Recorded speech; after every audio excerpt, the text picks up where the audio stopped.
So I want to take some few minutes to engage us in the thrust of this conversation. And we are asking ourselves a critical question. How can digital transformation improve utility of urban laws? Because we remember, we have just said that urban laws play a critical role in defining the relationship, or what we call the social contract, between the governed and the person governing. So how can digital transformation then improve the utility of those particular laws? So there are about 4 to 5 areas that we are looking at, that we are saying there is need for some element of input. One, there would be improved transparency based on readily available information and data. Digitization and digital transformation will ensure that we have readily available data and information. So if citizens within a particular urban area or within a particular city are looking for information, be it about decisions of development, be it about decisions on who is responsible for, let's say, service provision, that information will be easily available, because in this case, most probably the bylaws are already digitized and we are able to access them. Secondly, there will be improved public participation through what we call e-participation. In most of our African cities, there is already quite some conversation about the role of participation, and and even at the global level, participation has been taken as a very critical element for sustainability, for sustainable development, for sustainable transformation of people's lives, and so on and so forth. So e-participation is an important aspect, but it can only be realized when, first of all, the laws are already digitalized. They are already in a format that is easily accessible by the participants, number one. Number two, the institutions. You remember I talked about the procedural aspects of planning law, of urban laws. Then there will also be frameworks that have been put that allows people to participate without necessarily having to congregate within a particular area. So you have a lot of new technology that has come up, a lot of new ways of engagement, social media. Those aspects should not only be left for entertainment purposes. Social media should not only be for entertainment purposes. Those can be quite some good avenues to engage, in fact, certain facets of our citizenry in our urban areas. There will also be improved monitoring and evaluation. And this is important because when data and information is available, easily accessible, and the laws, for example, provide frameworks that allows the citizens to engage in monitoring of activities within our cities.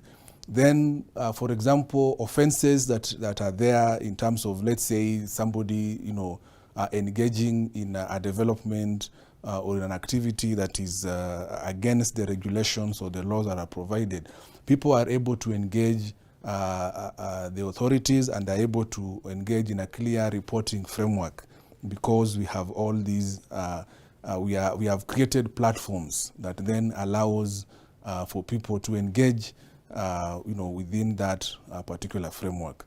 The most critical thing about this is that it will bring in some element of the citizens being in a position to not necessarily leave the activities that they engage in on a day-to-day basis to also engage in governance. I think the challenge within most of our urban areas, especially within the developing world, is that a lot of the citizens are also busy with trying to engage in economic livelihood activities. So when you also want them to engage in urban governance issues, so you want to engage them in meetings, it becomes a big challenge, because somebody then has to leave their day-to-day activity or wherever they are earning their daily bread to come and engage in a participatory framework, for example, or to even engage in reporting of activities that could be happening within the urban setup that are against the existing urban laws. But then through digital transformation, if we have e-participation, e-engagement frameworks and systems, then one does not necessarily have to look for alternative time, to engage. You can as well engage in these particular activities as you proceed with your work.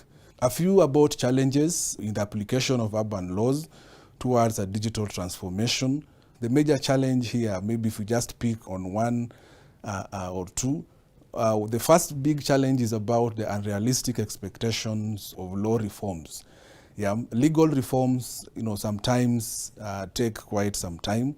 It is also consumes a lot of resources. And also, definitely, you'll also have some element of people who are not responsive to the particular needs of the day. So that also becomes a critical challenge within our urban setups. The other challenge is about the reality gap, because we find that most of our urban areas of our cities, have what we call a duality kind of character. The aspects of informality versus the formality divide. Yeah, and sometimes as we try to transform our cities into what we call modern African cities, sometimes it takes a little bit of a tug war as that transformation occurs. So those are some of the few challenges that we are able to cut. Now, so as we then conclude this conversation, how do we make this work? How do we make urban laws be responsive to digital transformation and vice versa?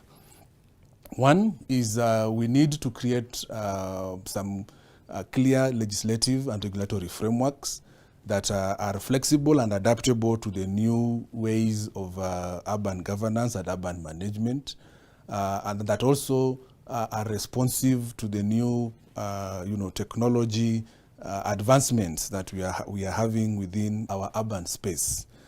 Now, that therefore will also require aspects of amendment, that we have also to amend some of our urban laws to provide flexibility within these aspects that we are looking at as relates to urban management. And lastly, some ways again in terms of a way forward. We also need to provide some element of resourcing within the various levels of government and within the various levels of the administrative frameworks that we have within our urban areas. I did mention the aspect of improving the laws. For example, today we have issues about artificial intelligence. We have aspects also of electric vehicle technology, energy technology, robotics. All these needs to find their ways within our urban management or legal framework, because if it doesn't, then for example, if you look at electric vehicle technology, for example, that has to be integrated within the design standards that we have, so that when we are designing our infrastructure, we design infrastructure that is responsive to such kind of technology. With that, ladies and gentlemen, thank you for engaging and also for listening. Thank you.